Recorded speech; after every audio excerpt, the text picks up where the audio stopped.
मैंने सुना है कि उसकी बेटी हेडी नामी यतीम है। इसके वालिदैन वफात पा चुके हैं और उसका दुनिया में कोई नहीं है सिवाय इसकी फूफी के।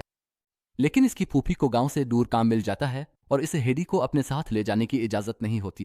ये इसके लिए मसला था क्योंकि हेडी को किसी की जरूरत थी जो उसका ख्याल रखे। और चूंकि इसका दादा उसके खानदान में आखिरी शख्स था, उसकी फूफी को मजबूरना इसे लेकर उसके पास जाना पड़ता है। और उसका दादा गांव से दूर पहाड़ पर एक अलग थलग जगह पर रहता है। और ये इसलिए कि उसकी शोहरत खराब थी और गांव में कोई भी उसे बर्दाश्त नहीं करता था। वो मशहूर था कि वो एक सख्त मिजाज शख्स है और उसके दिल में कोई रहम नहीं है। जब फूफी हेडी को लेकर इसके घर पहुंचती है तो वो नाराज होता है और उसका चेहरा बिगड़ा हुआ होता है। वो उनका खैर मकदम भी नहीं करता। फूफी इससे दरख्वास्त करती है कि वो अपनी पोती का ख्याल रखे क्योंकि इसका दुनिया में कोई और नहीं है। वो कहता है कि उसे ले जाओ और यहाँ से चली जाओ, मैं अपना दिमाग खराब नहीं करना चाहता। इस वक्त फूफी के पास कोई और रास्ता नहीं होता सिवाय इसके कि वो दादा को हकीकत का सामना करने पर मजबूर करे। फूफी हेडी को घर के सामने छोड़कर चली जाती है और इसे कहती है कि डरो मत, वो तुम्हें नुकसान नहीं पहुंचाएगा। दादा गुस्से में आ जाता है और हेडी को पकड़कर कहता है, चलो बेटी यहाँ से अपनी फूफी के पीछे जाओ। चलो। हेडी मासूमियत से जवाब देती है, फूफी मुझे नहीं चाहती, मेरे पास अब के सवा कोई नहीं है दादा। लेकिन इसका दिल सख्त था। वो उसे अकेला छोड़कर अंदर चला जाता है और दरवाजा बंद कर देता है। हेडी बेचारी उसे पुकारती रहती है लेकिन कोई फायदा नहीं होता। उस वक्त उसे जानवरों के बाड़े के अलावा कहीं और जगह नहीं मिलती जहां वो रात गुजार सके। अगले दिन वो बाड़े में आता है और इसे थोड़ा सा दूध पीने के लिए देता है जब तक कि वो ये ना देख ले कि उसे यहाँ से कैसे निकाले। फिर वो इसे शहर के पादरी के पास ले जाता है और कहता है, मैं नहीं चाहता कि ये लड़की मेरे साथ रहे, किसी को देखो जो उसे गोद ले सके। पादरी इसका मुआयना करता है और देखता कि इसकी सेहत ठीक है और कहता है कि वो किसी को तलाश करेगा जो उसे गोद ले सके, लेकिन लड़की को तुम्हारे साथ रहना होगा जब तक कि मैं किसी को न ढूंढ लूं जो उसे गोद ले सके। दादा ने कहा, यह क्या मुसीबत है भाई, मैं कह रहा हूं कि मैं इसे बर्दाश्त नहीं कर सकता, मैं नहीं चाहता कि ये मेरे साथ रहे। तो पादरी ने कहा कि उसे अपनी मजहबी जिम्मेदारी पूरी करनी होगी और इसे अपने साथ रखना होगा जब तक कि कोई इसे गोद ना ले ले। वाकई वो इसे घर ले जाने पर मजबूर हो जाता है। जब वो इसके घर पहुंचती है तो दरवाजे पर खड़ी होकर कहती है, दादा मैं बाड़े में सो जाऊंगी ताकि आपको तकलीफ ना हो। तो वो कहता है, नहीं, आओ मेरे साथ घर में सो जाओ, लेकिन याद रखो 2-3 दिन के बाद तुम यहाँ से चली जाओगी। और चूंकि पूरे घर में सिर्फ एक ही बिस्तर है, वो ऊपर की मंजिल पर चली जाती है और उसके सामने सिर्फ भूसा होता है। तो वो दादा से दरखास्त करती है कि वो भूसे पर सो जाए और वो मान जाता है। वो खुश होती है और अपनी खुशी की इंतहा पर होती है और नीचे आकर उसे गिले लगाती है क्योंकि इसने इस पर रहम किया और उसे अपने साथ घर में सोने दिया। इसके बाद एक बच्चा जिसका नाम पीटर है वहां पहुंचता है और वो भेड़ों की देखभाल का जिम्मेदार होता है। दादा इससे कहता है कि वो हेडी को पहाड़ों पर ले जाए ताकि वो इससे कुछ सुकून हासिल कर सके। वाकई हेडी पीटर के साथ चलती है जब वो भेड़ों की देखभाल करता है, लेकिन वो खुश होती है और बकरियों के साथ दौड़ती और खेलती रहती है। जब वो खेल रही होती है, पीटर इस बात का फायदा उठाता है कि और वो उसके बैग से इसके सैंडविचेस निकाल कर खा लेता है। जब हेडी वापस आती है तो उसे अपना खाना नहीं मिलता और वो इससे पूछती है कि क्या तुमने खाना खा लिया। वो इससे झूठ बोलता है और कहता है कि ऐसा नहीं हुआ, यकीनन बकरियों में से किसी ने खा लिया होगा। कुछ लम्हों बाद पीटर 2 बकरियों को देखता है जो एक दूसरे को टक्कर मार रही होती है। तो वो उन पर गुस्सा करता है और अपनी लाठी पकड़ लेता है और वो उन्हें अपनी लाठी से मारता रहता है। लेकिन अल्मायस हेडी के लिए मुश्किल बनाता है और इसे ऐसा करने से रोकता है। वो उसे कहती है वो गोश्त खून के जानवर हैं और हमारी तरह दर्द महसूस करते हैं। वो कहता है अगर वो यूं एक दूसरे को टुकर मारते रहे उनका दूध कम हो जाएगा। वो कहती है अगर तुमने उन्हें न मारा तो मैं तुम्हें अपने खाने का आधा हिस्सा दूंगी। तो वो वादा करता है कि वो उन्हें नहीं मारेगा और वो खुश होता है। इस तरह इसे हर रोज एक मजेदार खाना मिलता है। सीखती है। दिन गुजरते हैं और हर रोज वो दोनों बकरियों को चुराने के लिए साथ जाते हैं। हेडी खुश होती है और वो इस खूबसूरत कुदरती माहौल में वक्त गुजारती है। यहाँ तक कि पीटर भी खुश होता है क्योंकि वो तन्हाई महसूस कर रहा था और आखिरकार उसे कोई खूबसूरत शख्स मिला जिसके साथ वो वक्त गुजार सके। एक दिन हेडी उसे बताती है कि इसका दादा उसे पादरी के पास ले जाएगा जब कोई इसे गोद लेने के लिए तैयार होगा। पीटर इस खबर से उदास हो जाता है क्योंकि वो दोबारा तन्हाई महसूस करेगा। हेडी अपने दादा के करीब हो जाती है और उसका दिल नर्म हो जाता है और वो इसे प्यार करने लगता है। इसकी मासूमियत नरमी बाद में वो अपनी चीजें उठाती है और फैसला करती है वो जजीरे पर सोएगी। इसका दादा इससे पूछता है क्या पीटर ने इसके बारे में कुछ बताया है, लेकिन हेडी खामोश रहती है और जवाब नहीं देती। वो कहता है, देखो बेटी, मेरे बारे में जो कुछ भी कहा जाता है वो सब अफवाहें हैं। मैं और गांव हमेशा भाई बहन की तरह रहेंगे और तुम्हारे हाथ में सब कुछ है। जो तुम सुनती हो इस पर यकीन करो, जो तुम देखती हो इस पर यकीन करो। तो हेडी उसकी बातों से कायल हो जाती है और इसे गिले लगाकर कहती है, मेरे पास अब के सवा कोई नहीं है दादा। और वो दिन ब दिन इससे ज्यादा मोहब्बत करने लगती है। एक दिन वो देखती है कि इसके दादा ने घर में एक नया कुर्सी बनाया है। तो वो पूछती है, क्या ये कुर्सी मेरे लिए है दादा? तो वो कहता है, यकीनन बेटी, मेरे साथ तुम्हारे सवा कोई नहीं रहता। इस वक्त वो खुश हो जाती है और समझती है कि दादा ने इसके साथ रहने की इजाजत दे दी है। तो वो इसे गिले लगाकर कहती है, मैं अब से बहुत मोहब्बत करती हूँ दादा, और अगर अब भी मुझसे मोहब्बत करते हैं तो मुझे छोड़कर ना जाएं। एक दिन वो कहता है, स्कूल का मौसम शुरू हो गया है और तुम मुझे अगले चौथे महीने तक नहीं देखोगी। तो वो घर पहुंचती है और अपने दादा से कहती है कि उसे स्कूल ले जाएं ताकि वो भी तालीम हासिल कर सके। लेकिन इसके दादा नहीं मानते क्योंकि स्कूल दूर है और हर रोज उसे लंबा फासला तय करना पड़ेगा। सर्दियों का मौसम आता है और हिदी बोरियत महसूस कर रही होती है और नहीं जानती कि अपना वक्त कैसे गुजारे, खास तौर पर जब पीटर ने इसे छोड़ दिया। तो इसका दादा उसका वक्त गुजारने की कोशिश करता है और उसके लिए एक स्लेज बनाता है ताकि वो बर्फ पर फिसल सके। वाकई वो बर्फ पर फिसलते हैं और बहुत खुश होते हैं और एक साथ खूबसूरत वक्त गुजारते हैं। हीदी अपनी खुशी की इंतहा पर होती है। इसका दादा इसे पीटर के घर ले जाता है ताकि वो इससे मिल सके, और जैसे ही वो मिलते हैं वो एक दूसरे को गिले लगाते हैं और बहुत खुश होते हैं। और हर रोज उसका दादा उसे पीटर के पास ले जाता है और फिर इसे अपने कंधे पर उठाकर वापस लाता है क्योंकि वो बर्फ पर नहीं चल सकती। एक दिन शहर से एक औरत वापस आती है और हिदी को गोद लेने के लिए लोगों को ढूंढ लेती है। वो हिदी को लेने के लिए दादा के घर पहुंचती है, लेकिन दादा उस पर गुस्सा करता है और इसे जाने के लिए कहता है क्योंकि हिदी अब इसके साथ ही रहेगी। लेकिन वो औरत बजिद होती है कि वो हिदी को ले जाए और इसे गोद लेने के लिए लोगों के पास पहुंचाए ताकि वो उनसे फायदा उठा सके। वो हिदी का घर से दूर एक जगह पर इंतजार करती है और जैसे ही इसे देखती है इसे गिले लगा लेती है और कहती है कि इसने एक बड़ा घर ढूंढ लिया है जहां के लोग एक खूबसूरत लड़की चाहते हैं जैसे तुम हो, ताकि वो उनकी बेटी की दोस्त बन सके। वहां तुम सीख सकोगी और एक बेहतर जिंदगी गुजार सकोगी। लेकिन हिदी उसे कहती है वो यहाँ खुश है, अपने दादा के साथ रहना चाहती है। तो वो औरत इससे झूठ बोलती है कि खामोश रहूं, तुम्हारे दादा तुम्हें नहीं चाहते, वो इस बात पर राजी हैं, तुम चली जा। हिदी उदास हो जाती है, अपनी फूफी की बात पर यकीन कर लेती है, बालाखर उसके साथ जाने पर राजी हो जाती है। वो दोनों ट्रेन में सवार हो जाते हैं। हिदी आखिरी बोगी में खड़ी पहाड़ों को देखती है, अपने दादा के घर को अलविदा कहती है जो पहाड़ के ऊपर है। पीटर दादा के घर पहुंचता है और कहता है, तुमने देखा क्या हुआ। फूफी हिदी को लेकर शहर से चली गई तो दादा शहर की गलियों में पागलों की तरह दौड़ने लगे और उसे तलाश करते रहे। शहर के लोग उन्हें देख रहे थे और उन पर तंज कर रहे थे, कहते थे कि एक मासूम बच्ची जैसे हिदी कैसे ऐसे सख्त दिल आदमी के साथ रह सकती है। लेकिन वो उनकी बातों की परवाह नहीं करते और घर वापस आ जाते हैं, गमगीन और हिदी को याद करते हुए। दूसरी तरफ फूफी हिदी के साथ इस घर पहुंचती है जहां वो रहने वाली है। वहां दादी हिदी को देखती हैं और इससे नफरत करती हैं क्योंकि वो लड़कों के कपड़े पहने हुए है और नंगे पांव चल रही है। दादी फूफी से अलग जाकर बात करती हैं और कहती हैं कि ये लड़की हमारे लिए मुनासिब नहीं है, ना हमारे जैसी लगती है और ना ही हमारी जिंदगी के साथ एडजस्ट कर पाएगी। फूफी ने कहा कि फिक्र ना करो, वक्त के साथ वो तुम्हारे साथ मानूस हो जाएगी। सबसे अहम बात यह है कि अपना बटवा निकालो और वो पैसे रखो जिन पर हमने इत्तेफाक किया था। फिर फूफी हिदी को अकेला छोड़कर चली जाती है। हिदी क्लारा से मिलती है जो कि घर के मालिक की बेटी है।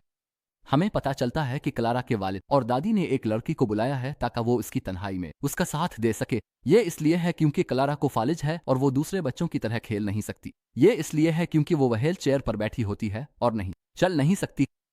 क्लारा का दिल बहुत नर्म था और उसने हिदी को पसंद किया। फिर दोपहर के खाने का वक्त आता है और दादी, हिदी और क्लारा खाने की मेज पर बैठते हैं। दादी हिदी को घर के उसूल बताती हैं कि घर में शोर मचाना मना है और तमाम अहकामात को खामोशी से मानना है। हम देखते हैं कि हिदी उनकी तरह चम्मच से नहीं खा सकती क्योंकि वो इसकी आदी नहीं है। दिन भर की थकन और परेशानी की वजह से वो बेचारी अपनी जगह पर बैठे बैठे सो जाती है। अगले दिन वो नाश्ते के वक्त जागती है और अब भी चम्मच से खाने में मुश्किल का सामना करती है और वो प्लेट से पीने की आदी थी। इस वक्त दादी इस पर चीखती हैं और इससे कहती हैं कि चम्मच से खाओ, लेकिन क्लारा ने कहा कि इस पर नाराज ना हो, मैं तुम्हें सिखाऊंगी कि चम्मच से कैसे खाना है। उसने इसे मोहब्बत और सुकून से सिखाना शुरू किया और वो दोनों मिलकर खूबसूरत वक्त गुजारते हैं। खाने के बाद वो महल में थोड़ी सैर करते हैं और हिडी अपनी कुर्सी को धकेल रही थी और इसे खुश कर रही थी ताकि वो खुद को माजूर महसूस ना करे। फिर वो क्लारा की वालिदा के कमरे में पहुंचते हैं और वहां क्लारा की एक तस्वीर होती है जिसमें वो अपनी माँ के साथ खड़ी होती है। हेडी इससे पूछती है कि तुम तस्वीर में कैसे खड़ी हो। तो वो कहती है कि माँ की वफात के बाद मुझे बीमारी हो गई और मैं हरकत नहीं कर सकती थी, ये माँ के गम की वजह से था। वो कहती है कि वो अपनी माँ को बहुत याद करती है और रोने लगती है, जिस पर हेडी उदास हो जाती है और इसे तसल्ली देती है। और वो उसे कहती है कि आज से मैं तुम्हारी बहन और दोस्त हूं और कभी तुम्हें नहीं छोड़ूंगी, ठीक है। फिर क्लारा का खुसूसी सबक का वक्त आता है और उस्ताद हेडी से कहता है कि वो किताब पढ़े, लेकिन हेडी कहती है कि मैं पढ़ना नहीं जानती। उस्ताद को पता चलता है कि वो बिल्कुल अनपढ़ है और हुरूफ भी नहीं पढ़ सकती। हेडी ने इसे बताया कि पीटर ने कहा था कि तालीम का कोई फायदा नहीं है और ये बेकार है। इस पर उस्ताद को गुस्सा आता है और वो दादी से कहता है कि हेडी का मयार बहुत खराब है और इसे दूसरा उस्ताद देखना चाहिए। दादी ने कहा कि तुम्हारी नौकरी क्या है, तुम्हारा काम है कि उसे सिखाओ और समझाओ। हेडी अब भी अपने दादा से इतनी वाबस्ता थी कि जब भी वो कमरे में दाखिल होती, खिड़की खोलने की कोशिश करती ताकि वो पहाड़ देख सके जिस पर उसके दादा का घर है, लेकिन खिड़कियां मजबूती से बंद होती थीं और उन्हें खोलना मुश्किल था। एक दिन वो इस्तबस, जो कि खादमों का सरबराह है, से दरखास्त करती है कि वो एक बहुत ही अच्छा शख्स होता है और वो इसे नाराज नहीं करना चाहता, इसलिए वो वाकई इसके लिए खिड़की खोल देता है और इसे एक कुर्सी भी ला कर देता ताकि वो इस पर खड़ी हो सके। हेडी खिड़की से बाहर देखती है और उसके सामने सिर्फ बहुत से घर नजर आते हैं, तो वो पूछती है कि यहाँ पहाड़ कहाँ है। वो उसे बताते हैं कि पहाड़ देखने के लिए तुम्हें वहां मौजूद चर्च जाना होगा और उसके ऊपर खड़ा होना होगा, क्योंकि ये शहर की सबसे ऊंची जगह है। अगले दिन हेडी क्लारा को लेकर बाहर घूमने जाती है और वो दोनों शहर के बाजारों में घूमते हैं। क्लारा खुश थी क्योंकि वो ज्यादा बाहर नहीं जाती थी और खुदा ने इसे हेडी जैसी खूबसूरत दोस्त दी थी। हेडी इसे चर्च तक ले जाती है और वो ऊपर जाना चाहती थी ताकि पहाड़ को देख सके। क्लारा कहती है कि मैं यहां तुम्हारा इंतजार करूंगी जब तक तुम ऊपर नहीं चली जाती। और वाकई हेडी चर्च की सबसे ऊंची जगह पर चढ़ जाती है, लेकिन वो हैरान रह जाती है कि वहां कोई पहाड़ नहीं है, सिर्फ सामने घर है। उस वक्त वो डरने लगती है और अपने दादा को बुलाती रहती है जबकि वो उदास होती है। इसी वक्त दादा क्लारा के कमरे में दाखिल होते हैं और हैरान रह जाते हैं कि वो वहां नहीं है। वो नौकरों से कहते हैं कि उसे हर जगह तलाश करे, लेकिन वो इसे नहीं पाते। स्टेप्स समझ जाता है कि वो शायद चर्च गए हैं और वो उन्हें तलाश करने के लिए घर से निकलता है। वाकई वो उन्हें शहर की गलियों में चलते हुए मिलता है और उन्हें घर ले आता है। जैसे ही दादा उन्हें देखते हैं, वो हेडी पर चीखते हैं क्योंकि वही इस वाकये की वजह थी। क्लारा बार बार उसे बचाने की कोशिश करती है, लेकिन आया ने कहा कि नहीं, तुम्हें इससे कोई सरोकार नहीं, तुम बच्चों की तरबियत में मुदाखलत ना करो। मैं तुम्हें एक बात बताऊं, क्या तुम्हें मालूम है कि उसे सजा दी जाएगी और उसे खाना नहीं मिलेगा, और हेडी को खाने से उठा दिया जाता है जबकि वो भूखी होती है और इसे दीवार के साथ खड़ा कर दिया जाता है बतौर सजा। हेडी आया के सुलूक से नाराज हो जाती है और वो अपना पहना हुआ लिबास उतार देती है और अपने पुराने कपड़े पहन लेती है और वो इसरार करती है कि वो ये जगह छोड़ देगी और चली जाएगी, लेकिन इसका दिल नहीं मानता कि वो बगैर क्लारा को गिले लगाए चली जाए, तो वो इसे गिले लगा लेती है जाने से पहले। इसी वक्त आया इसे देख लेती है जब वो इसे गिले लगा रही होती है और कहती है, कहाँ जा रही हो प्यारी? तो हेडी कहती है, मैं दादा के पास जा रही हूँ क्योंकि मैं नाराज हूँ, लेकिन आया इसे पकड़ लेती है और उसका बैग फेंक देती है ताकि वो कहीं न जा सके। हेडी कहती है, मैं डर रही हूँ और दादा के पास जाना चाहती हूँ। क्लारा देखती है कि हेडी जाने पर बजिद है और वो उदास हो जाती है और रोने लगती है क्योंकि इसने हेडी को पसंद किया और इससे लगाव हो गया था। जब हेडी अपनी दोस्त क्लारा को रोते हुए देखती है तो वो अपने इरादे से पीछे हट जाती है और फैसला करती है कि वो रुक जाएगी। क्लारा बीमार हो जाती है गम से और लोग उसे पसंद नहीं करते, तो हेडी इसके पास जाती है इसे तसल्ली देने के लिए और कहती है, मुझसे नाराज मत हो, मैं माजरत चाहती हूँ, मैं तुम्हें कभी नहीं छोड़ूंगी। और क्लारा इसे माफ कर देती है और कहती है, मैं भी तुमसे मोहब्बत करती हूँ। फिर हेडी इससे इसके वालिद और दादी के बारे में पूछती है, तो वो कहती है कि वो कल सफर से वापस आ रहे हैं। और वाकई अगले दिन क्लारा के वालिद और दादी वापस आ जाते हैं। वो बहुत अच्छे लोग थे और शहद की तरह मीठे थे और हेडी का खैर मकदम करते हैं। लेकिन वो दादी जो मुगल है, हेडी की शिकायत करती है और कहती है कि हेडी हमारे जैसी नहीं है, वो नाकाम है और पढ़ नहीं सकती, और ये कि इसके लिए इतने साफ सुथरे जगह में रहना मुश्किल है। लेकिन दादी उसकी बात पर यकीन नहीं करती और कहती है कि मैं खुद इससे बात करूंगी और खुद फैसला करूंगी। दादी हेडी के पास जाती है सोने से पहले और इसे चरवाहों की कहानी सुनाती है और हेडी कहानी से लुत्फ अंदोज हो रही थी। लेकिन दादी कहानी का सिर्फ आधा हिस्सा सुनाती है, तो हेडी उनसे कहती है कि कहानी मुकम्मल करे। दादी कहती हैं कि अगर तुम पढ़ना सीख लो तो खुद ही कहानी का इख्तिताम जान सकती हो। उन्होंने ऐसा इसलिए किया ताकि हेडी को पढ़ने की तरगीब मिले। और वाकई हेडी सारी रात जागती रहती है और पढ़ना सीखने की कोशिश करती है। सुबह उठकर वो पढ़ाई जारी रखती है, यहां तक कि वो कुछ हरूफ सही तरीके से सीख लेती है। वो क्लारा के साथ निजी सबक में शिरकत करती है और उस्ताद हैरान रह जाता है कि इसकी सतह बेहतर हो गई है। सारा खानदान उसे देख रहा था और वो सब इससे खुश थे। वो उसके लिए तालियां बजाते रहते हैं और उसकी हौसला अफजाई करते हैं। दिन गुजरते जाते हैं और दादी अपने घर वापस जा रही होती हैं। वो अपनी बेटियों से मिलती हैं और उन्हें अलविदा कहती हैं। बेटियां इस बात पर उदास होती हैं कि वो उन्हें छोड़कर जा रही हैं। आधी रात को खादमाओं में से एक सुनती है कि महल का दरवाजा खुद ब खुद खुल रहा है, तो वो डर जाती है और सिटिप्स को बुलाती है और इसे बताती है कि क्या हुआ। वो सब डरे हुए होते हैं और शक करते हैं इनके घर में भूत है। अगले दिन वो क्लारा के वालिद को बताते हैं कि क्या हुआ और कहते हैं कि शायद महल में भूत है। लेकिन वालिद ने उनसे कहा, कौन से भूत? मैं इस बात पर यकीन नहीं करता। वो अपने दोस्त डॉक्टर से बात करता है और उससे कहता है कि उसके साथ रात गुजारे ताकि वो उन भूतों के मामले को देख सके। जब वो आधी रात को बैठे होते हैं तो अचानक दरवाजा खिलने की आवाज से चौंक जाते हैं। वो अपने हथियार उठाते हैं और खामोशी से नीचे जाते हैं ताकि देख सकें कि दरवाजा कौन खोल रहा है। हैरान रह जाते हैं जब देखते हैं कि हीडी दरवाजा खोल रही है और डॉक्टर को पता चलता है कि वो नींद में चल रही है। वो इंतजार करता है जब तक वो वापस बिस्तर पर नहीं लेट जाती, फिर उससे जगाता है। वो उससे पूछता है कि तुम ख्वाब में क्या देख रही थी जब तुम सो रही थी। वो कहती है कि मैं दादा को ख्वाब में देख रही थी क्योंकि मुझे उनकी याद आ रही थी। डॉक्टर समझ जाता है कि वो अपने दादा को बहुत याद कर रही है और परेशान है। डॉक्टर कलोरा के वालिद से कहता है कि हीडी अपने दादा को याद कर रही है और इसे यहाँ से जाना चाहिए वरना इसे नफ्सियाती मसला हो सकता है। लेकिन वालिद को यह बात पसंद नहीं आती और वो इसरार करता है कि वो अपनी बेटी के साथ ही रहे क्योंकि इसकी बेटी खुश रहती है जब हिदी उसके साथ होती है, क्योंकि हिदी इसे तफरी फराहम करती है और उसके साथ खेलती है। लेकिन डॉक्टर नाराज हो जाता है और वहां से चला जाता है। वालिद सारी रात इस बारे में सोचता रहता है और वो नहीं चाहता कि इस बेचारी लड़की के साथ नाइंसाफी हो। आखिरकार वो फैसला करता है कि हिदी को अपने घर वापस जाने दे। अगले दिन वो अपनी बेटी क्लारा से बात करता है ताकि उसे कायल कर सके, लेकिन क्लारा गुस्से में आ जाती है और अपने सामने की हर चीज तोड़ देती है। जैसे ही हिदी को देखती है, क्लारा इस पर चीखने लगती है, तुम जाना चाहती हो तो जाओ, मैंने तुम्हें पसंद किया और तुम्हें अपनी दोस्त समझा, तुम चली गई तो दोबारा मत आना। आया उसे ले जाती है और कमरे में ले जाती है। वालिद हिदी के साथ बैठता है, देखो बेटी, मैं तुम्हें यहाँ रहने पर मजबूर नहीं करूंगा। तुम दादा के पास वापस जाना चाहती हो तो मुझे कोई एतराज नहीं है। ये सुनकर हिदी बहुत खुश होती है, लेकिन इसे अपनी दोस्त क्लारा याद आती है और वो इसे अलविदा कहने के लिए इसके कमरे की तरफ जाती है। हिदी मुसलसल उसके दरवाजे पर दस्तक देती रहती है, लेकिन क्लारा उदास होती है और इसे अलविदा कहने के लिए तैयार नहीं होती। इसके बाद सिटी पुसी उसे इसके गांव छोड़ने के लिए ले जाता है। गांव के लोग जैसे ही इसे देखते हैं बहुत खुश होते हैं और यकीन नहीं कर पाते कि वो इतनी खूबसूरत हो गई है। नए कपड़े पहनकर वो बिल्कुल चीनी की गुड़िया लग रही। जब पीटर उसे देखता है तो वो बहुत खुश होता है और उसे गिले लगाता है। फिर हिडी अपने दादा की तरफ दौड़ती है क्योंकि वो इसे बहुत याद कर रही थी। रास्ते में वो अपना पहना हुआ लिबास उतार देती है क्योंकि उसे लगता था कि वो इसमें कैद है। वो दौड़ती हुई अपने दादा को बुलंद आवाज में पुकारती है। जैसे ही दादा उसकी आवाज सुनते हैं, वो खुशी से अपनी आंखों पर यकीन नहीं कर पाते और रोते हुए इसकी तरफ दौड़ते हैं और इसे गिले लगा लेते हैं। ये इनकी जिंदगी के सबसे खुशगवार लम्हात में से एक था। हिडी अपनी जिंदगी अपने दादा के साथ खुशी से गुजारती है। बस कभी कभार हिदी को अपनी दोस्त क्लारा की याद आती थी क्योंकि वो इसे याद करती थी। एक दिन हिदी क्लारा को एक खत लिखती है और इससे दरख्वास्त करती है कि वो आए और इसे मिले। उस वक्त क्लारा की दादी हिदी का खत वसूल करती है और इसे क्लारा को पढ़कर सुनाती है। क्लारा उदास हो जाती है क्योंकि वो भी हिदी को याद करती थी, इसलिए क्लारा की दादी उसे हिदी के घर ले जाती हैं ताकि उसे खुश कर सके। जैसे ही वो मिलते हैं, वो एक दूसरे को गिले लगाते हैं और बहुत खुश होते हैं। हिदी के दादा क्लारा की दादी के साथ बैठते हैं तो वो कहती है, मैं क्लारा को आपके पास चंद दिनों के लिए छोड़ रही हूँ ताकि वो हिदी के साथ वक्त गुजार कर माहौल बदल सके और फिर मैं इसे वापस ले जाऊंगी।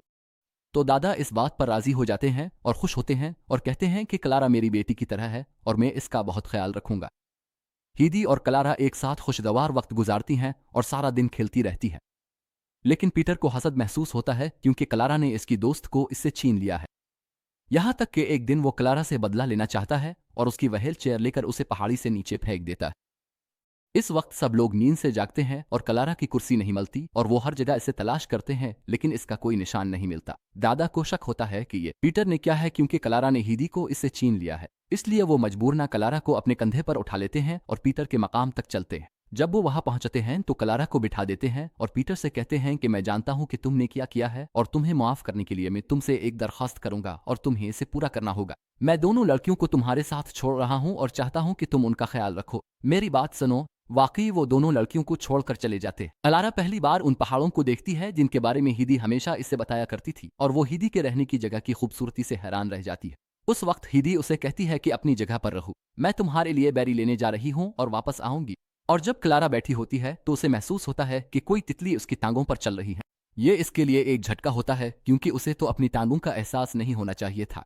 वो अपनी उंगलियों को हरकत देने की कोशिश करती है और वो हैरान रह जाती है कि इसकी उंगलियां हरकत करने लगी हैं। तो वो अपने पास की चट्टान का सहारा लेती है और खड़ी होने में कामयाब हो जाती है। जब हिदी उसे देखती है तो वो हैरान रह जाती है और यकीन नहीं कर पाती कि इसकी दोस्त अपनी टांगों पर खड़ी है। वो उसकी तरफ दौड़ती है और उसे सहारा देती है और पीटर भी उसकी मदद करता है। वो उसे सहारा देते हैं ताकि वो चल सके और वो अकेले चलना शुरू कर देती है। ये सबसे खूबसूरत हैरत थी। कुछ देर बाद क्लारा का वालिद पहुंचता है। वो गुस्से में है और गालियां दे रहा है और यकीन नहीं कर पा रहा कि दादी उसे ऐसी जगह ले आई है। जैसे ही वो दादा को देखता है, इस पर चीखता है और पूछता है कि मेरी बेटी कहाँ है। वो अपनी बेटी की आवाज सुनता है जो उसे बिला रही होती है और जैसे ही वो देखता है, वो अपनी जिंदगी का सबसे बड़ा सदमा खा जाता है। वो हैरान रह जाता है कि इसकी बेटी अकेली चल रही है और वो और दादी इतने हैरान होते हैं कि बोल नहीं पाते और खुशी से रोने लगते हैं। क्लारा खुद उनके पास जाती है और उन्हें गिले लगाती है। वालिद और दादी हिदी का शुक्रिया अदा करते हैं कि इसने उनकी बेटी का साथ दिया और उसकी मदद की। वालिद माजरत करता है क्योंकि वो गुस्से में आया था और गालियां दे रहा था। क्लारा हेडी को गले लगाती है और रोती है और वो कहती है, तुम मेरी जिंदगी की सबसे खूबसूरत दोस्त हो और तुमने मेरी जिंदगी के तमाम गमगीन लम्हों का अजाला किया। क्लारा अपने वालिद और दादी के साथ चलती है और हेडी को खुशी से छोड़ती है। हेडी ने अपनी तालीम पर तवज्जो देना शुरू कर दी और स्कूल जाने लगी क्योंकि इसने समझा कि तालीम अहम है। उसने फैसला किया कि वो कहानियां लिखने वाली बनेगी और पहली कहानी जो उसने लिखी वो उसकी अपनी जिंदगी की कहानी थी।